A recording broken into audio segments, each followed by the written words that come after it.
مسائل طلاق ذکر کیے جا رہے تھے۔ خلاصہ کچھ پچھلے درس میں آیا تھا کہ کون سی عورت اگر اسے طلاق دی گئی اس کی کیا کیفیت ہے، تو اس اعتبار سے وہ عدت گزارے گی۔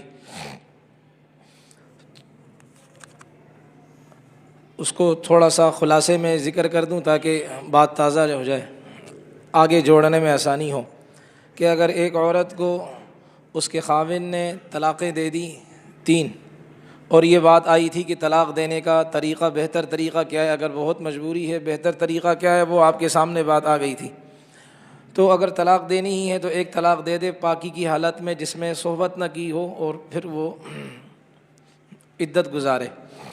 اگر وہ پریگننٹ نہیں ہے تو اس کی عدت 3 ماہواریاں ہیں، اور اگر پریگننٹ ہے تو پھر جب تک کہ بچے کی ڈیلیوری نہ ہو جائے، پیدائش نہ ہو جائے، اس وقت تک عدت ہے۔ پیدائش ہو جائے گی تو عدت ختم ہو جائے گی۔ اسی کو اللہ فرماتے ہیں کہ والمطلقات، طلاق شدہ عورتیں، یتربصن، وہ انتظار کریں گی، روکے رکھیں گی، بانفسہن، اپنی ذات کو، اپنے آپ کو، طلاق والی عورتیں روکے رکھیں گی، ثلاثۃ قروء، 3 ماہواریوں تک، یعنی طلاق مل گئی، اب 3 ماہواریوں تک اپنے کو روکے رکھیں گی، آگے کسی سے نکاح نہیں کر سکیں گی۔ 3 ماہواریوں تک روکے، ہو سکتا ہے اس دوران ان کا شوہر دوبارہ وہ رجوع کر لے اور ان سے دوبارہ، یعنی کہ وہ میرج کا، اور دوبارہ جو ہے نا وہ اس سے شادی کا، دوبارہ ایک نئی زندگی گزارنے کا ارادہ کر لے تو اچھی بات ہے۔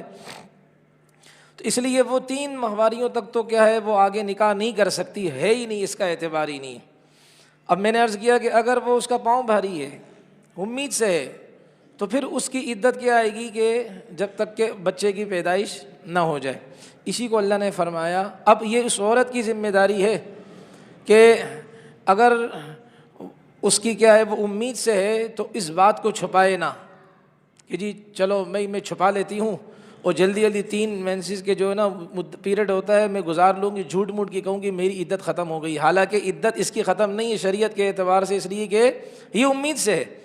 تو اللہ فرماتے ہیں کہ ان کو جائز نہیں کہ یہ اللہ نے جو ان کے پیٹ میں پیدا کیا، یعنی کہ ان کی اولاد، اس کے بارے میں یہ کیا کرے، جھوٹ بولے اور اس بات کو چھپائے، یعنی وہ کہے کہ بھئی مجھے کچھ بھی نہیں ہے، بس 3 مینسز ہو گئے، اب کیا ہے میں الگ، تو الگ۔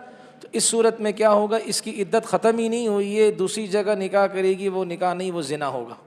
اس لیے اللہ فرماتے ہیں وَلَا يَحِلُّ لَهُنَّ أَن يَكْتُمْنَ مَا خَلَقَ اللَّهُ، ان کے لیے جائز نہیں ہے کہ جو کچھ اللہ نے ان کے پیٹوں میں، ان کے رحموں میں اللہ نے پیدا کیا ہے، یہ عورتیں ان کو چھپائیں، ان کے لیے جائز نہیں ہے، اگر ان کو اللہ اور آخرت پر ایمان ہے۔ اگر اللہ کا خوف ہے نا، جس کو اللہ کا خوف ہوگا وہ جھوٹ نہیں بولے گا، جس کو روز آخرت میں اللہ کے سامنے کھڑا ہونا ہے، اس کا یقین ہوگا، وہ جھوٹ نہیں بولے گا۔ تو اللہ فرماتے ہیں کہ آپ نے سچ سچ بات بتانی ہے، آپ نے غلط بیانی نہیں کرنی۔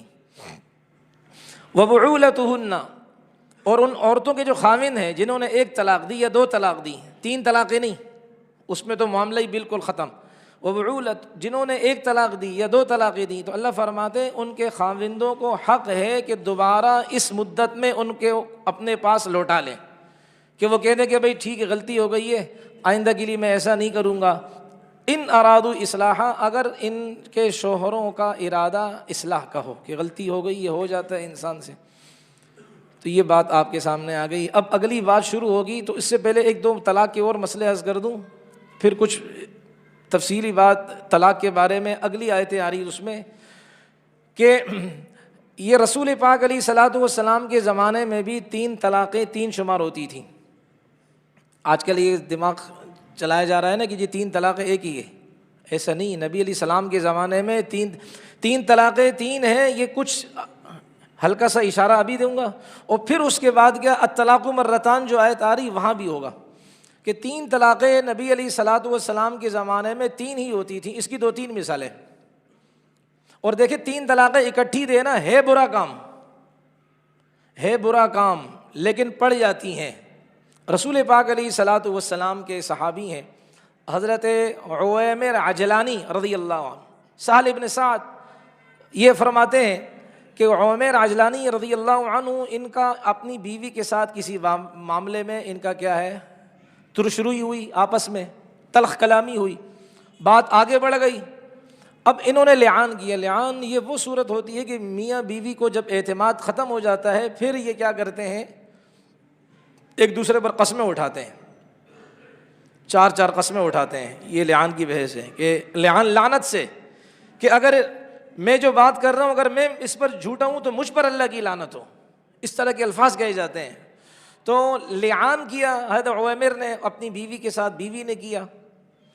اب حضرت عویمر رضی اللہ عنہ نے نبی علیہ الصلوۃ والسلام کے سامنے عرض کی, اللہ کے رسول اگر اس وقت بھی جب کہ لعان ہو گیا, اب اگر میں اپنی بیوی کو اپنے پاس روکوں تو یہ تو میں جھوٹا ہو جاؤں گا, یعنی میں نے جو اس پر لگایا ہے ایک الزام, اس کو باوجود اس کو میں اپنی بیوی بناؤں تو اس میں جھوٹا ثابت ہو جاؤں گا. اس لیے اس نے نبی علیہ الصلوۃ والسلام کے سامنے انہوں نے فطلقها ثلاثا 3 طلاقیں دے دیں.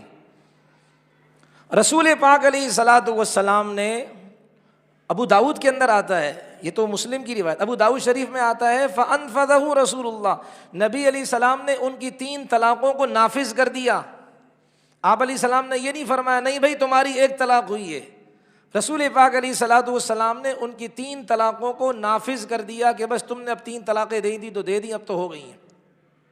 لیکن میں یہ عرض کروں یہ ہے اچھا عمل نہیں, اس لیے کہ ایک روایت کے اندر آتا ہے کہ رسول پاک علیہ الصلوۃ والسلام کو پتہ چلا کہ ایک آدمی نے اپنی بیوی کو 3 طلاقیں اکٹھی دے دیں.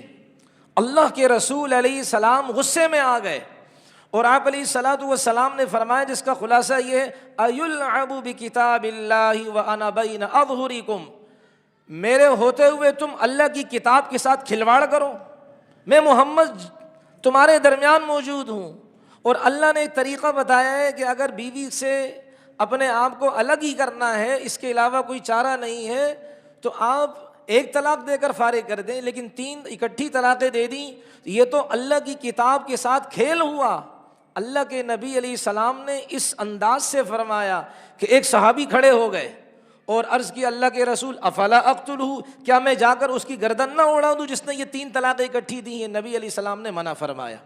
یعنی آپ علیہ السلام نے ناگواری کا اظہار کیا, لیکن یہ نہیں فرمایا کہ 3 نہیں ہوئی ہے 1 ہوئی ہے, بلکہ ہو گئی ہے لیکن کام اچھا نہیں ہوا ہے, طریقہ کار صحیح نہیں ہے. اسی طرح میں بہت آسان مثالیں عرض کر رہا ہوں. آپ حضرات نے فضائل اعمال میں وہ واقعہ بھی سنا ہوگا, موتا کی لڑائی سنی ہے, پڑھا ہے نا, موتا کی لڑائی جو 3 صحابہ کے بارے میں نبی علیہ السلام نے فرمایا فلاں شہید ہو جائے تو فلاں, حضرت زید, حضرت عبداللہ ابن رواحہ, حضرت جعفر, ان کے نام لیے آپ علیہ السلام نے. تو جب غزوہ موتا اب کیا ہے میدان سجنے والا تھا, یہ آپ ہر ایک کو بہت آسان دلیل ہے یہ آپ پیش کر سکتے ہیں. اب حضرت جعفر رضی اللہ عنہ, ظاہر بات ہے ہر ایک کے ساتھ نفس لگا ہوا ہے, ہر ایک کے ساتھ نفسانی خواہشات ہیں, ہر ایک کے ساتھ ایک اندر کی طاقت مقابلہ کرتی ہے. ہر ایک جب خیر کا کام کرتا ہے تو کچھ چیزیں اس کو اندر سے اس کو روکنے کی, دبانے کی کوشش کرتی ہیں. انسان ہے بھائی, مٹی کا بنا ہوا ہے.